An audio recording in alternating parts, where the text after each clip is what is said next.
Good evening and welcome to the April 19th, 2021 Mount Clemens City Commission meeting. It's 7 p.m. We'll call the meeting to order. Would everyone please rise for the Pledge of Allegiance? I pledge allegiance to the flag of the United States of America and to the republic for which it stands, one nation, under God, indivisible, with liberty and justice for all. Roll call, please. Campbell. Fournier. Here. Goodnow. Here. Hammond. Here. Crop. Here. Metzer. Here. Voorhees. Here. Motion to excuse Commissioner Campbell. Support. Moved by Commissioner Mentzer, supported by Commissioner Hammond. Roll call, please. Fournier. Yes. Goodnow. Yes. Hammond. Yes. Crop. Yes. Metzer. Yes. Voorhees. Yes. Agenda item 4, announcements, acknowledgements, communications, and reports. This evening, we will have a presentation by the Boys and Girls Club. The representative from the Boys and Girls Club is the CEO, Sean Wilson. Sean is on the call this evening and he is ready for the presentation. So without further ado, Sean, if you want to take it away. Sure. So thank you for having me this evening. Excited to be here and figure I would take a little time just to introduce you to the Boys and Girls Clubs of Southeastern Michigan, our mission, our model, and ultimately, our social impact model overall. And then where we are in the exploratory phase of potentially opening up a club in Mount Clemens. So I've been on board for about 2.5 years before coming to Boys and Girls Club of Southeastern Michigan. I was with Ford Motor Company Fund on the philanthropic side. So I was a grant maker. And when I came to the Boys and Girls Club a couple of years ago, the thought was really to reimagine the model for greater community impact. And in order to do that, we started by engaging the community. So in my first 100 days as president, I engaged over 300 community stakeholders from youth to parents, staff, board members, funders, and basically asked, how do we reimagine this brand for greater impact on the community? And what came out of it was a need to address the root cause of the problem facing most of our youth, which is poverty. So often, I've been doing this work about 25 years, so often we treat the symptom. We really focus on a single symptom, whether it's graduating kids on time, helping young ladies avoid teen pregnancy, gun violence, high incarceration rates. But, as I always say, the truth is the core root of that is poverty, poverty, poverty. So working along with the community and Bridgespan consulting firm, we created a model which we believe puts youth and families on a pathway to economic mobility. And we define economic mobility as youth leaving our clubs career, startup, and homeowner ready. So we want the youth to be able to earn a livable wage throughout their life. We want them to have the skills to start their own business, thus creating their own jobs. And then ultimately, we want them to understand the importance of home ownership because that's the backbone of wealth building in our country and how we pass wealth on from generation to generation. So in order to do that, we focus on making sure they have access to our model, both physically, meaning we want to be located in the neighborhoods that need us the most. We also make sure that we're affordable. So our youth membership is $50 a year. And even with that, we turn no kids away. And we still scholarship 3,000, 4,000, 5,000 kids in every year. And then once they have access, it's about safety, physically and social emotionally, then skill development and self-efficacy. So that model we've been implementing for the last couple of years has been extremely successful. It's allowed us to begin reimagining our facility. So as an example, I'm actually sitting in one of our co-working spaces. We're the only Boys and Girls Club in the country to offer co-working spaces and maker spaces for small businesses, primarily women-owned and entrepreneurs of color. And we've been expanding that model. This one club right here that I'm sitting in, the Dow Club, has a production studio with 3 editing bays, a black box theater. It has an innovation lab with 3D printing, laser printing,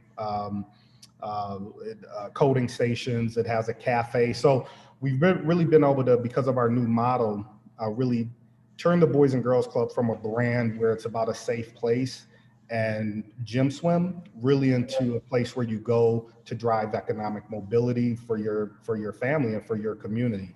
We're super focused on hyper local partnerships. And so we talk about everything from a lens of a ecosystem. We like to make sure that our system, that we really engage partners within our ecosystem defined as a 5-mile radius around our clubs. So when we look at program partners, one of the things we implemented is understanding that the Boys and Girls Club can't do it all. And ultimately, we want our staff to be the best at curating a world-class experience when the youth come through our doors and building those long-term relationships. And then when we look to focus in on specific programming like STEM or STEAM or career pathway programming, we actually go out and engage local program partners and pay them to engage our youth. Using that model, we've been able to put $1.8 million back into our ecosystems around our clubs, primarily supporting Black and brown businesses, female-owned businesses, businesses that are below $500,000 in annual revenue or below. So we're super targeted on making sure that all tides rise, all boats rise when the tides rise, right? So we're really excited about the opportunity to explore coming into Mount Clemens. It really came by way of multiple introductions. We are exploring 2 sites, and we hope to be able to come into 2 sites in Macomb County overall.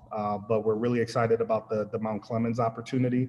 Had some time to visit the facility.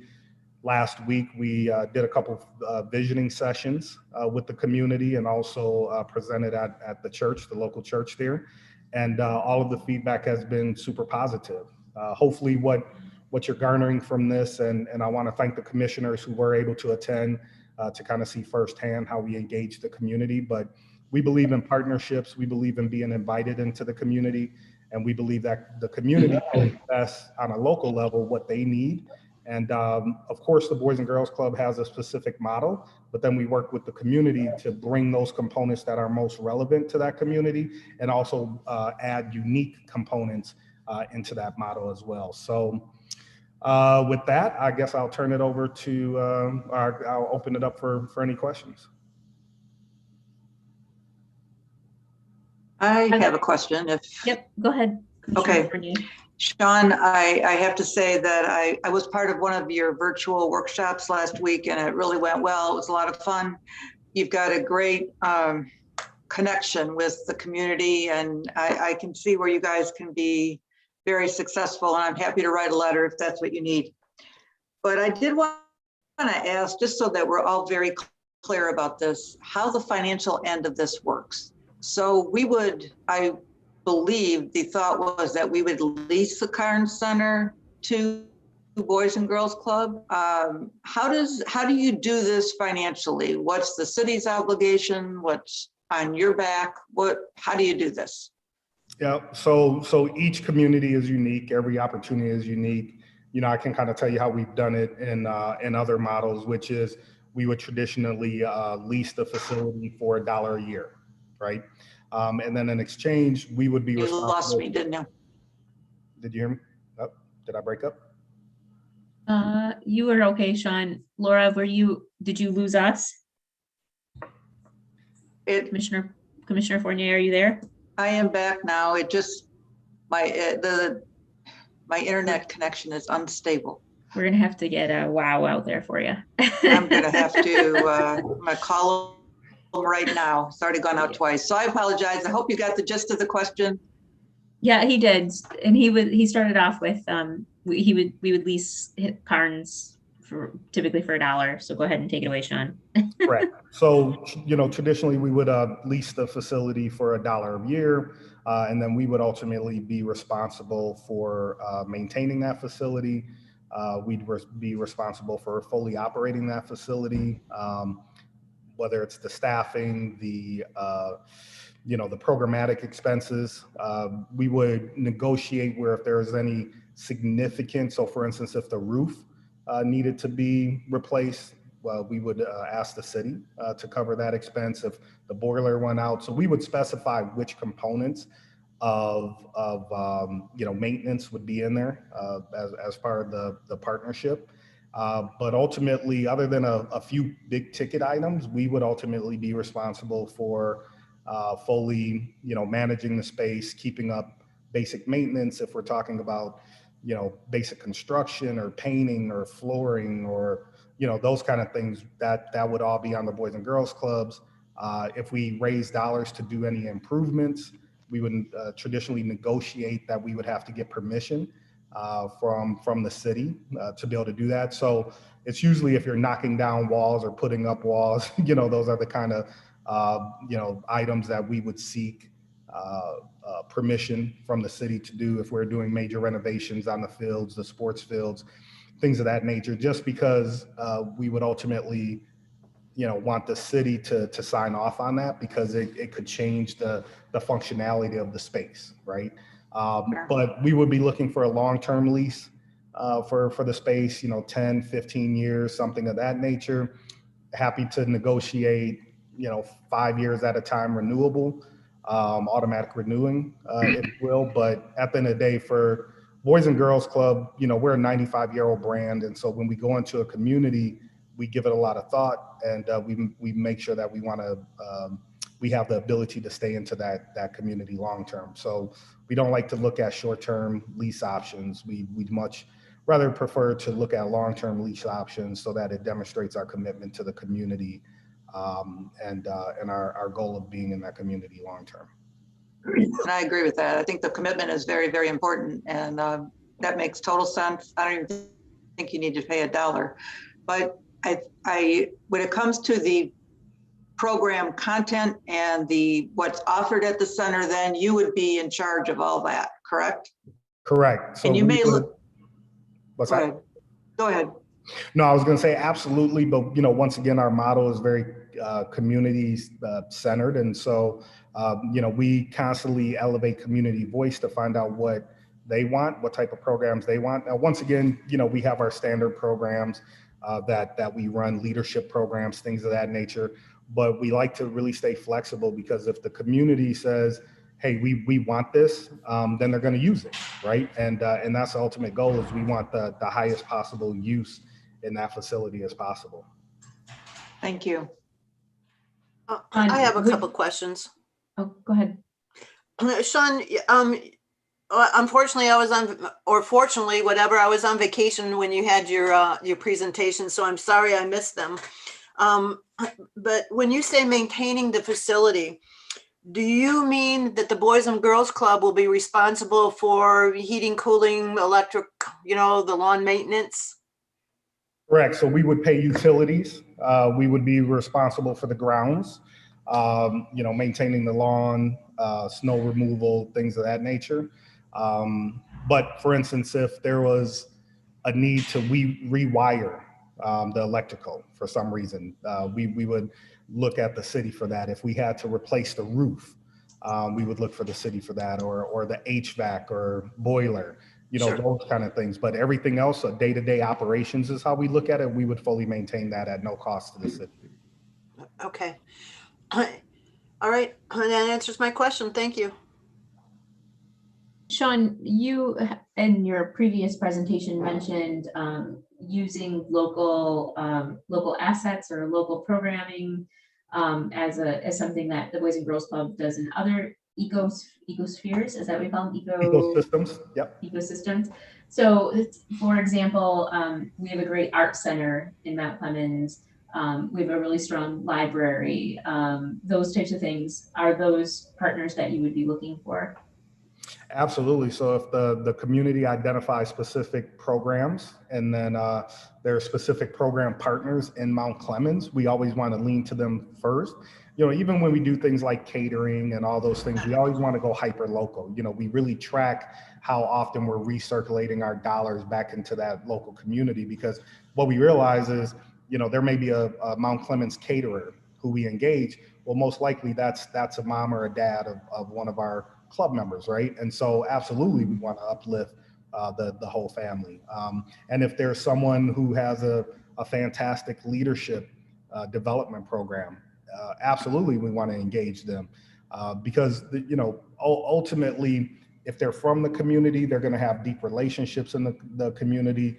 They carry a different level of credibility in the community, which then gives us credibility. And so we always look to engage those. And our process is ultimately, we do what we call demo days, where we'll bring in certain partners, potential partners to pitch to the kids, to pitch to the community.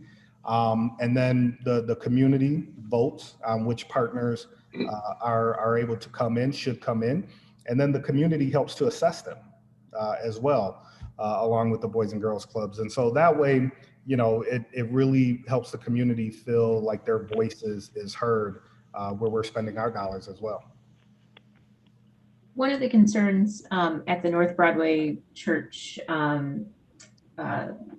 meeting on last Thursday, they were concerned with like senior opportunities or opportunities for other than children, I guess you would say. So is that something that the Boys and Girls Club would be interested in, or is that something that they would just be, that we could then use the building at its time the Boys and Girls Club isn't using it? I mean, how could that work within that sphere? Nope. So it's part of our model. We definitely heard that during the visioning session as well, where there's, multi-generational use requested in it. And that's the power. If you have that facility, the goal should be to utilize it as much as possible, right? And so when the kids are in schools, if you're using it for seniors, if you're using it for entrepreneurs, job workforce development program, wraparound services, all of we heard those loud and clear, especially the wraparound services. So, we're open to providing all of those services, because once again, it doesn't benefit anybody if we're only using the facility from 3 p.m. until 7 p.m. or 8 p.m. right? That's a small block of time to be using a 12,000 square foot facility, versus if we can maximize it during the day for the community. Because once again, our model is about economic mobility. So we want parents coming for job training programs. We want it to be a place where people can come and start their own businesses. We want it to be a place where they can come and get wraparound services, whether it's food distribution, tax help during tax time, helping them sign up for social services. Those are all things that we could definitely see happening. And then most importantly, when you bring them together, that's really powerful, for family nights and then also just intergenerational programming. So I think our new model, the Boys and Girls Club model, can definitely fit that need. One more question. I know you've only been there 2 years, but are there any like tangible results that you could share that have happened at other clubs that, have shown that this model is working? Yeah, so probably the biggest, benchmark, if you will, is that there's a saying, people vote with their feet, right?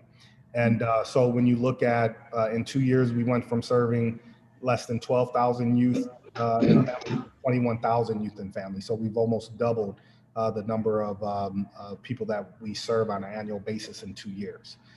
We've expanded our model into new communities as well. We've absorbed sports team or entire sports leagues because of it. So to me, that's the greatest indicator. I mean, we've doubled our budget, tripled our budget in 2 years as well. So those are all important indicators. But to me, the most important indicator is that we've almost doubled the number of people that we're serving on an annual basis. And mind you, last year alone, during the pandemic, we added 6,000 youth members to the Boys and Girls Club because of our model. That's great. Okay. Does anyone else have any questions for Sean? Oh, Denise, go ahead. Yeah. So Sean, I want you to write this name down. Sheila Moore Beeman. She lives on Clemens, almost exactly across from Carnes. You get her to come in and teach line dancing lessons, and I'm there. Sheila Moore Beeman. Gotcha. Yep. As long as I don't have to take the lessons. No, no. Because dancing is not my thing. Okay. I have a Perfect. couple questions. Oh, go ahead, Commissioner Hammond. Yes, the presentation last week was a great presentation. Will you be doing another visioning session with the community? Yes, I believe it's the 29th. I'm Yes. going off the top of my head. Yep, Yep. the 29th. Okay. And also, last week's session, are we able to view it online or get a recording of the session? Sure, I'm sure we can send that out.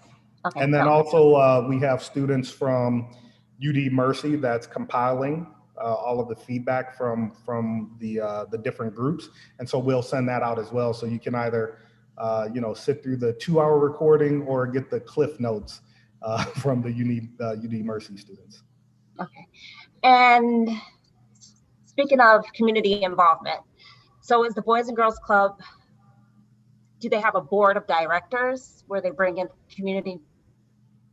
Yep. So we have our association board of directors, which basically is responsible for all of the clubs underneath our umbrella, all the programs, all the clubs.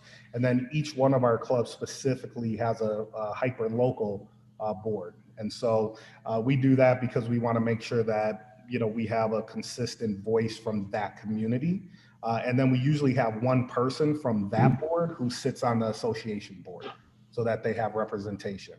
Also, we have a Youth of the Year competition every year where our youth from all of our clubs compete, and then they go on to, we select one, and then they go on to compete nationally. Well, that Youth of the Year also gets a seat on our board of directors, voting. They vote like everybody else, and part of their job is to connect with youth in all of the clubs and make sure that they have an agenda that they push for a year. So for instance, our Youth of the Year this year, Jeremiah, is really passionate about mental health. And so he's been doing visioning and listening sessions with all of our clubs, with the youth, and then he'll report back quarterly on, this is his platform. He'll request budget to be able to pretty much go ahead and push his initiative for the year. He'll have outcomes and he'll report back every month or every quarter to the board. So it's really, youth voice is probably the most important to us on the local level. A lot of times we want to make sure that the youth are really heard and feel empowered for lots of reasons. But then once again, there will be at least one representative from that community who sits on our association board. Okay, thank you. And one more question. Have you thought about a proposed budget, or am I just rushing the process? Well, so much of it depends on the type of programming, that we're doing, that we would do in there. And then also we're assessing the facilities and what kind of, upgrades, if you will, would be needed. And, but we look at that as a staged approach where it's, what do we need to be able to walk in tomorrow? So there's usually some items that you have to knock out right away just to be able to do that, especially during COVID. There's some items that we have to be able to do. And then we look at, okay, to maximize programming, what's the budget for that? And so we are, definitely talking, we're bringing potential funders along with us on this journey. So you probably saw some of them on the Zoom last week as well, because once again, we want them to hear directly from the Mount Clemens community, what that community is saying, so that when we come to them and say, hey, these are the kind of programs we want to offer, it's not a question of if those are the right programs, because they heard direct from the community. Thank you. I have one more question. Sean, you asked everyone to shoot for the moon, right? Give it a moonshot. What are you going for? And some people not only shot for the moon, they shot for Mars. And if the question I have is, some of those were very lofty goals, right? Very expensive goals. So how do you balance the programming that works and what you have with what you're able to do too, and keep the community like not feeling that they're, okay, we told you what we wanted, but now we didn't get it? Yeah, I've been doing this, a long time. Even when I was at Ford, I was one of the community leads of the train station. And when we do that moonshot activity, you can imagine all the Ford execs lost their mind. They thought, that we're, saying we're basically going to write a a blank check. But this is what I know is ultimately at the end of the day, people really do have realistic expectations, but they do like to dream as well. And so I think there's an opportunity to, one, show them how you're in phases. And this is my take on it. I never say anything is impossible, because we've been able to accomplish some things over the years that, if, when they said it, it felt impossible, but then we were still able to accomplish it. So I think there's real power in empowering the community not to ask for the minimum, but to ask for the maximum. That's true empowerment. And then the second piece of it is, you have to ask yourself, so what are they really asking for? So for instance, if they're saying we want to expand the facility, well, that's expensive, right? But what are they really saying? What they're saying is, we want more programming.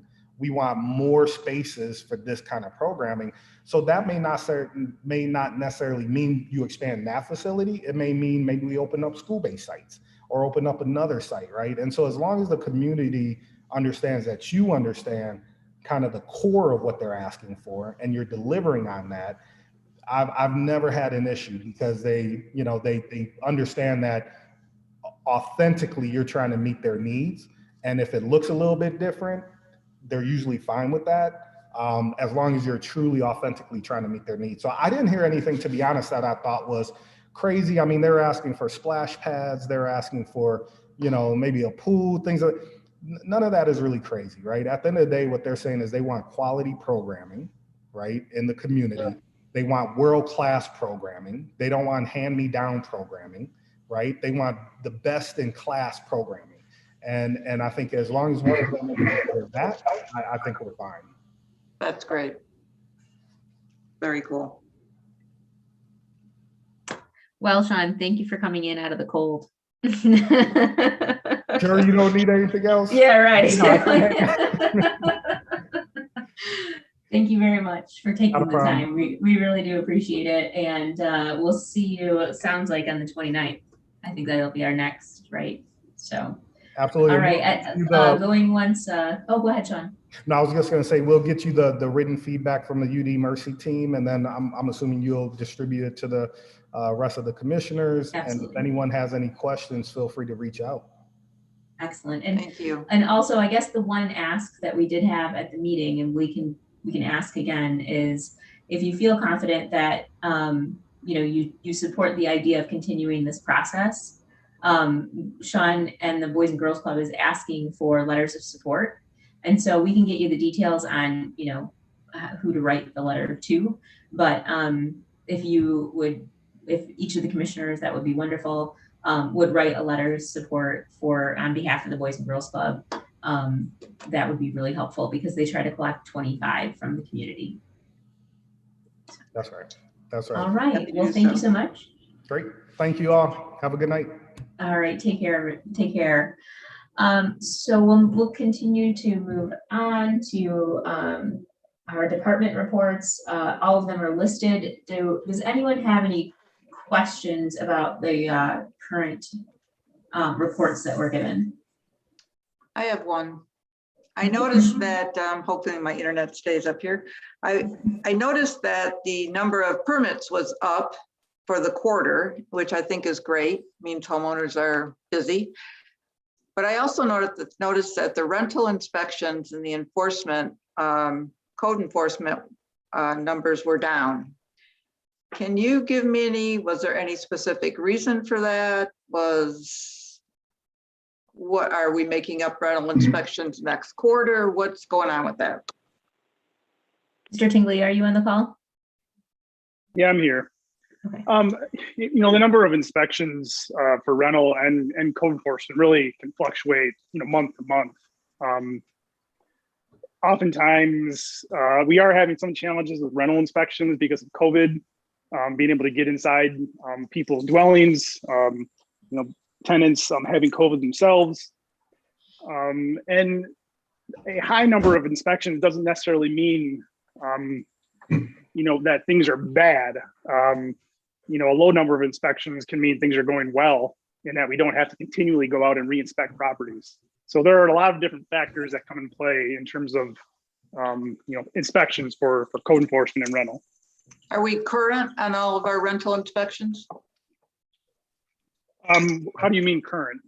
Well, of all the ones that have reached it, it's every 2 years, right? Oh yeah, we're definitely on top of when they're up at their 2-year mark. We are definitely notifying them and requesting inspections. Yes. Okay, thank you.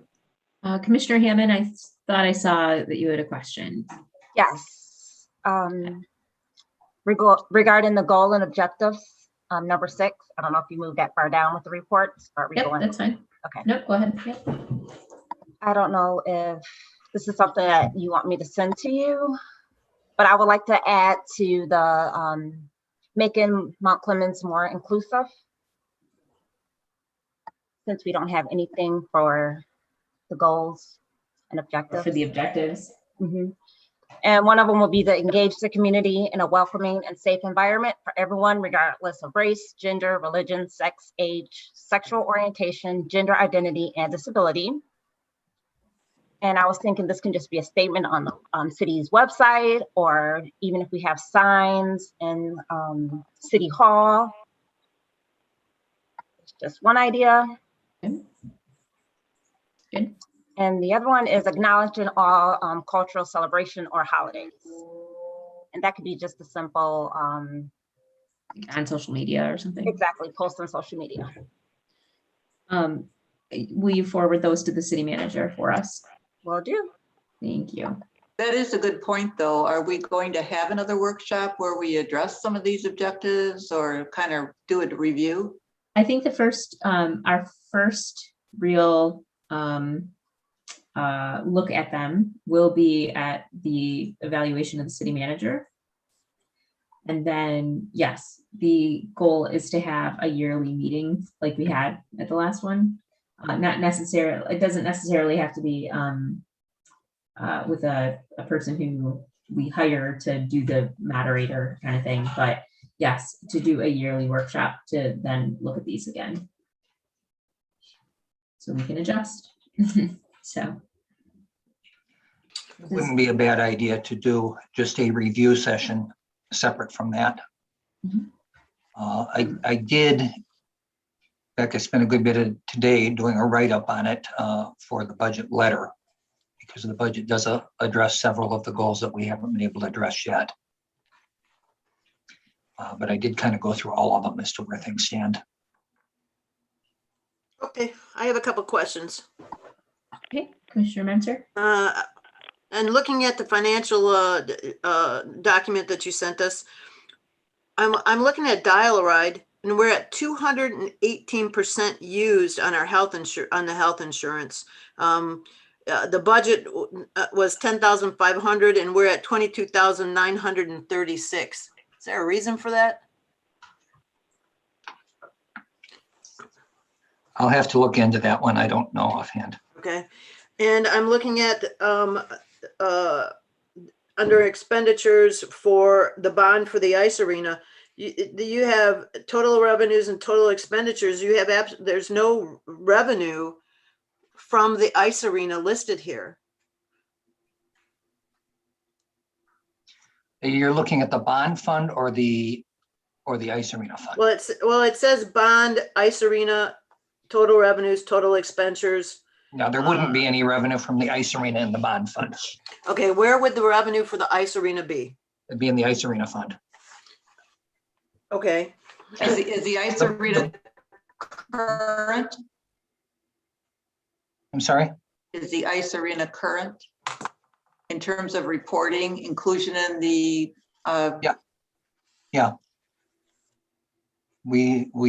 I believe we're up to date on that report.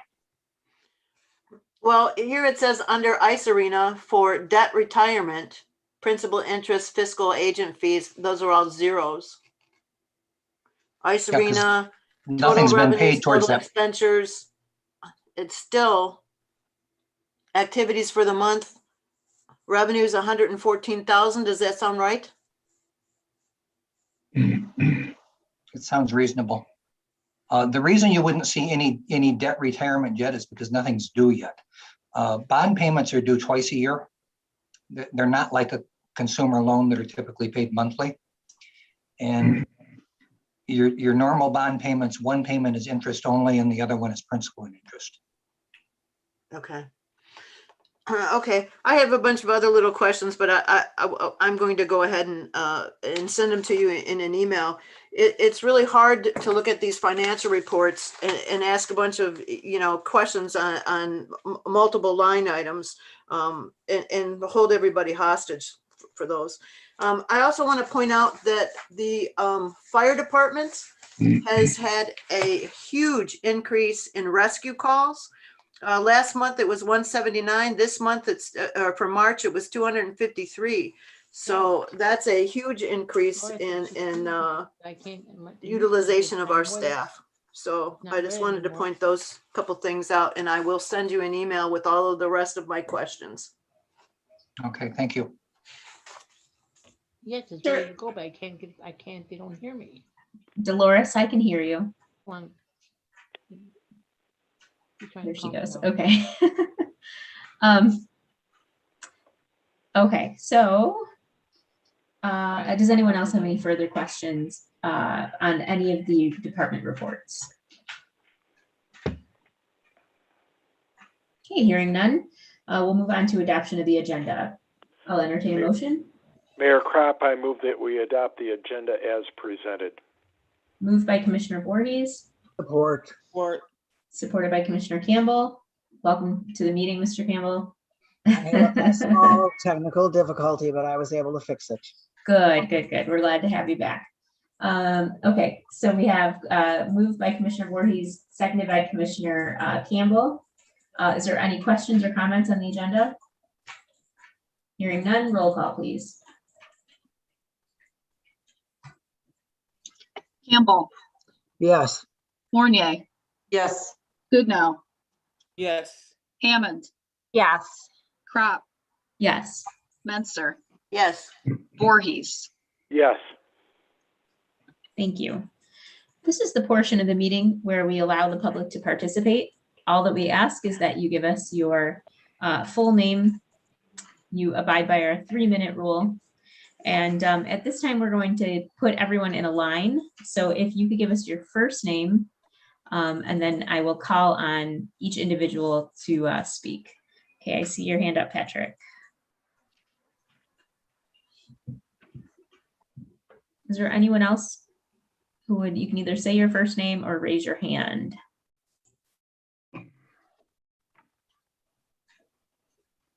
Okay. Seeing only Patrick.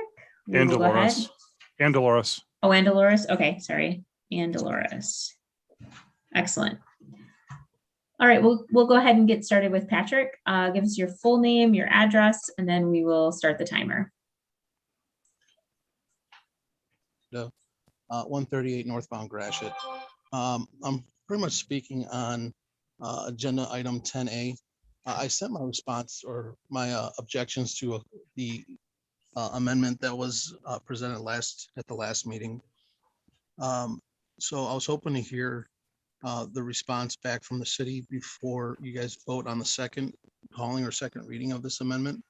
This amendment is not, or this, I'm sorry, ordinance is not for this community. It doesn't fit it. It doesn't benefit the city. It sort of like crams this down the community's throat. Taking something that you guys are saying is expanding as a business, right? So this caregiver initiative that we have, and you guys are making it seem like it's a business, but you don't want it to be a business. So you take it out of a business location and then jam it into a community residential and then force business fees and business permits on it. It doesn't make sense. There's a lot in here that honestly that contradicts what the 2008 MMA law was for. And having a co-op, you guys say that you guys are trying to stop co-ops in commercial buildings where I haven't seen any, but to do a co-op in a residential, that's not making sense to me. There's a lot of objections that I do have. I've emailed every one of the commissioners and the city manager. I'm hoping to hear the response to this before it's getting voted on today. Thanks. Thank you. Dolores, Hey, can you hear me? we can. Thank you. Can Give us your full name and your address, please. Dolores Kasiniak, 250 Euclid. Okay, go ahead. I've been here about 30 years, and about between 25 and 30 years ago, we had a committee that was had a neighborhood plant exchanging gift. We'd exchange flowering plants or vegetable plants, and I wonder if someone's going to start that up again. It was way before your time, Laura. I think you were about 10 years old at the time. Bless you, because 25 years ago I wasn't 10. Or maybe 9. I just wonder if anybody will start up this plant exchange again. Excellent, thank you. Is there anyone else who would like to participate at the moment? Okay, seeing or hearing none, we will go ahead and move on to approval of the administrative responses to issues or questions raised during previous meetings. Mr. Johnson, do we have any? Nope, there were none. Okay, moving on to approval of minutes. I'll entertain a To approve motion. the meeting, regular city commission meeting minutes for April 5th, 2021. Support. Moved by Commissioner Hammond, supported by Commissioner Goodenough. Are there any questions or comments? Hearing none, roll call, please. Fournier, Yes. Goodnow, Yes. Hammond, Yes. Crop, Yes. Menser, Yes. Voorhees, Yes. Campbell. Yes. Moving on to general business, item 9A, Arbor Day resolution. I'll entertain a motion. Motion to approve the resolution designating Arbor Week and Arbor Day. Support. Moved by Commissioner Menser, supported by Commissioner Fournier. Mr. Johnson. I don't think there's any comment required. We've been part of Arbor Week and Arbor Day for a long time. We've been a tree city for a long time, and we'd like to continue to be. Okay, excellent. Anybody have any questions or comments? I just wanted to point out that we have, it was published in one of the newspapers that Mount Clemens is again an arbor or a Tree City, USA. And I wanted to point out that we need to thank the Jeff Wood and his DPS staff for their efforts in, keeping our forestry, our trees pruned, cleaned up, and healthy. Excellent. Anybody else? Okay, roll call, please. Goodnow, Yes. Hammond, Yes. Crop, Yes. Menser, Yes. Voorhees, Yes.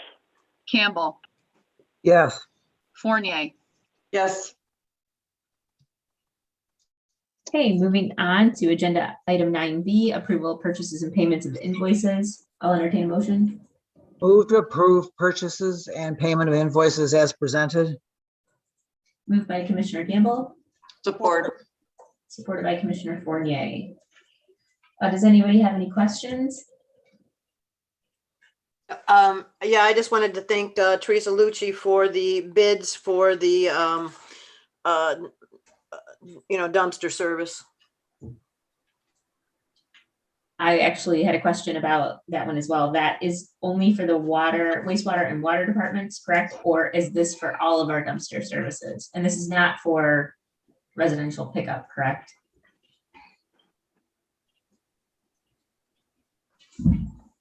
I'm assuming that question's for Mr. Wood. Yeah, that's actually for roll-offs. We get occasionally get a large dumpster because of a cleanup or an event or something like that. And then there are roll-offs that are used at the wastewater treatment plant. But it is not has nothing to do with the residential trash. It's just the same company, correct? Correct. Okay. All right. Does anyone else have any other questions? As long as we're on the GFL contract, when is the residential contract up, and what is the term of it? Mr. I'm not Wood? sure the date that it expires. It's, the last renewal of that contract was, I think, was a 5-year contract. So I'm not sure exactly when it expires. I'm guessing possibly 2024. Okay. Thanks, Jeff. Anybody else? Questions? Okay, hearing none. Roll call, please. Hammond, Yes. Crop, Yes. Menser, Yes. Voorhees, Yes. Campbell, Yes. Fournier, Yes. Goodnow. Yes. Moving on, agenda item 10, consent agenda. I'll entertain a motion. Move to approve consent agenda as presented. Support. Roll call, please. Mayor Crop, Yes, sorry. Yes. Menser, No. Voorhees, Yes. Fournier, Yes. Campbell, No. Goodnow, Yes. Hammond. Yes. Okay, moving on to the city manager's report. Mr. Johnson. Thank you. COVID continues to get worse. Michigan is now actually has the worst numbers in the entire nation in terms of weekly new cases. Death rate, however, while climbing, is still well below the numbers seen during the previous peaks. Right now, anybody in Michigan age 16 or older is eligible to receive a COVID vaccination. And I refer anyone who's interested to the Macomb County Vaccine Central link for information on where they can get a vaccine. Update on the branding project survey. As of last Wednesday, 741 people have responded, which is in excess of the goal. We're still looking for input for anyone who works, lives, or visits Mount Clemens. You can take the survey by clicking on the link provided. We're also trying to reach out to some community organizations to encourage greater response. Boys and Girls Club held their first community visioning session on Thursday. This was rescheduled from April 18th when we had originally planned to do it. And it was done as a virtual meeting instead of an in-person meeting as was originally planned. Future agendas of note, we have budget work sessions scheduled for the 27th and 28th. And I have the other future meetings listed. Thank you. Does anyone have any questions or comments for Mr. Johnson? Yes. Tomorrow is the 20th. We haven't got our budget books. You're planning a meeting for the 27th. You're only giving us 7 days to examine the entire budget for the year. I really hope those budget books are out tomorrow. If they're not, if they're not, we're going to have to talk about rescheduling those meetings. 7 days is not enough time to do a thorough analysis of those of the budgets for each department, in my opinion. Does anyone else have any questions or comments? Is there, can I ask, given that, is there a date where the budget book is going to be out? The book itself, I'm currently hoping to be able to have it Wednesday or Thursday. The online version of it will be available sooner, because it does typically take an overnight to get it bound. Donna, unfortunately, I won't be able to deliver that. We're going to be gone for the rest of the week. So hopefully you can have somebody within the city deliver those to. We can certainly find somebody to deliver it. Yeah, I'll make sure. Is there And I anyone do else? greatly appreciate your efforts in doing this in the past. I'm more than happy to do it. Enjoy your trip. Thank you. Does anyone else have any questions or comments? Okay, hearing none, we'll go ahead and move to our second public participation opportunity. Again, we ask that you give us your full name, abide by our 2-minute rule, and we'll go ahead and take names of those who'd like to speak. Okay, Patrick, I see your hand up. Is there anyone else who would like to get in line for public participation? Okay, hearing no one else. Patrick, go ahead. We'll ask for your full name again and for the record, and then you can have your 2 minutes.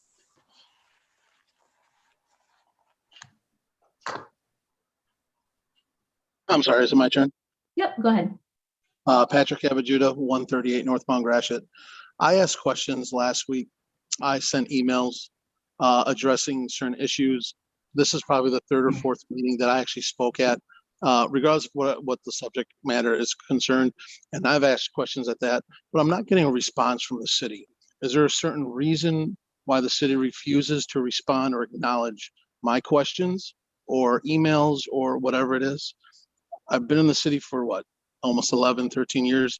I own property, I rent property, I run a business. I work here, I live here, I play here. I am more a part of this community than a lot of the commission members themselves. And I'm not going to put it out there because, granted, I wasn't born here or anything like that.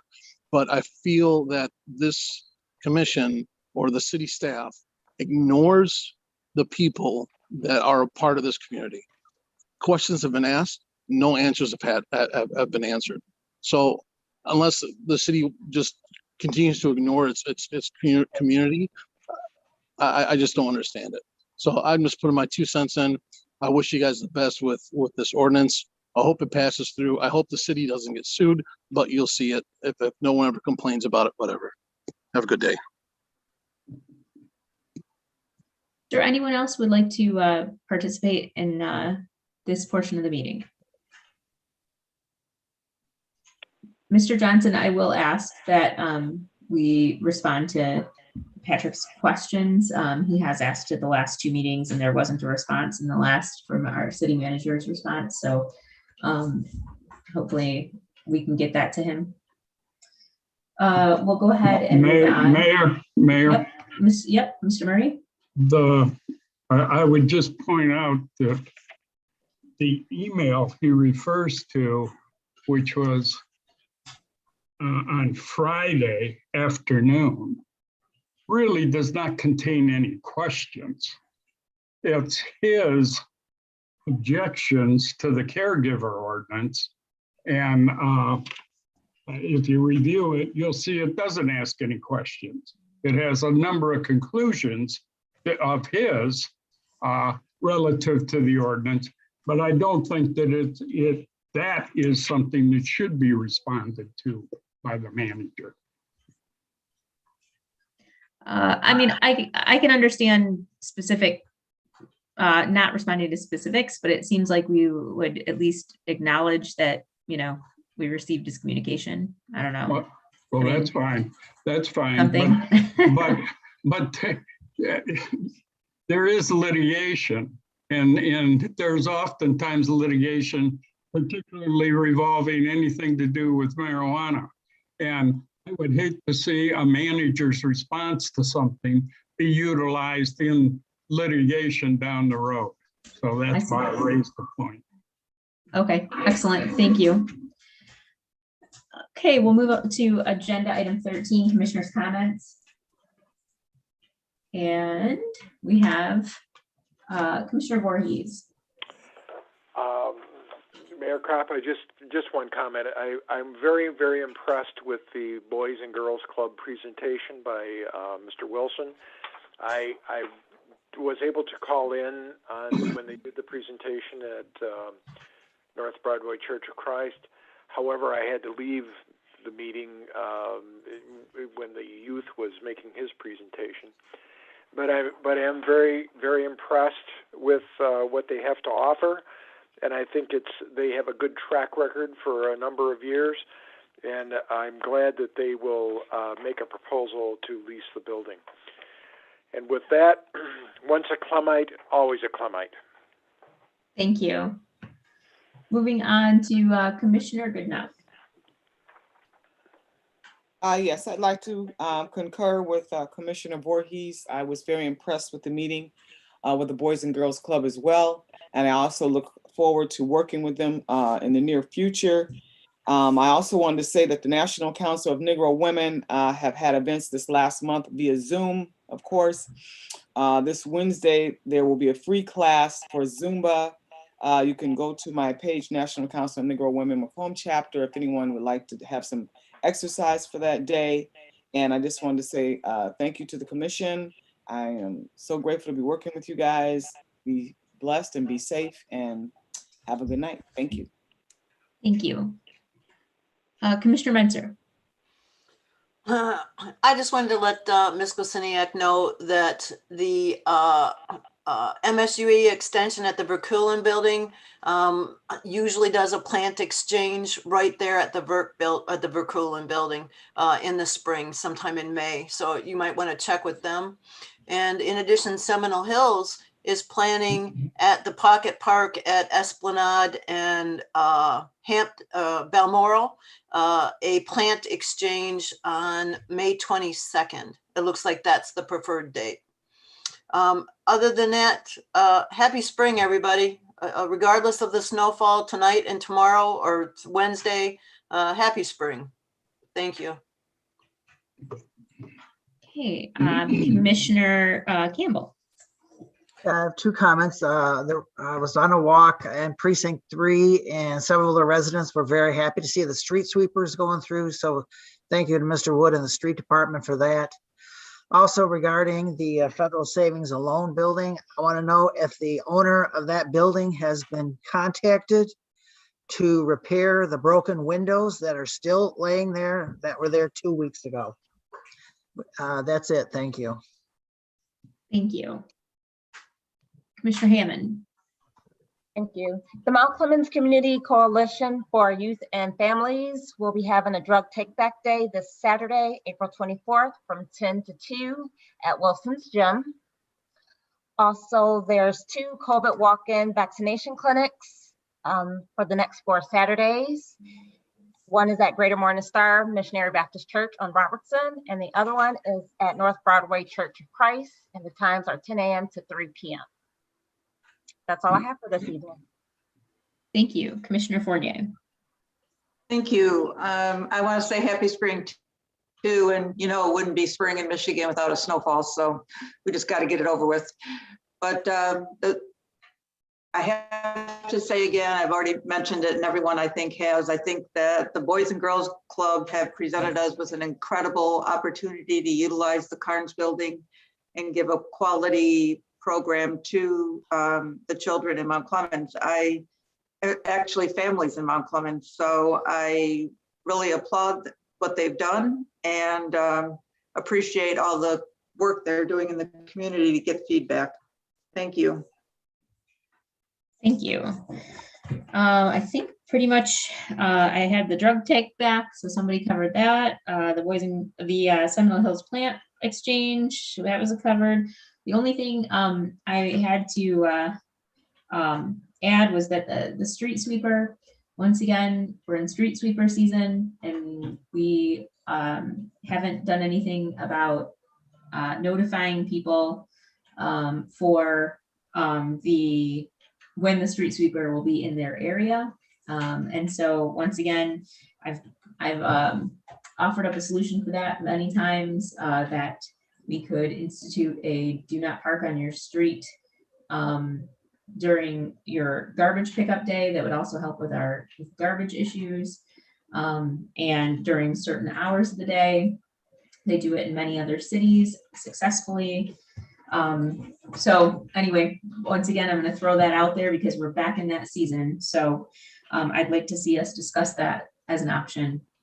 And I would just like to, of course, concur the Boys and Girls Club. I'm really excited how the meeting last Thursday went with the community. I felt like the community responded and was very happy with how that went. And so I think moving forward with the Boys and Girls Club is an exciting opportunity. And so I look forward to helping with that situation.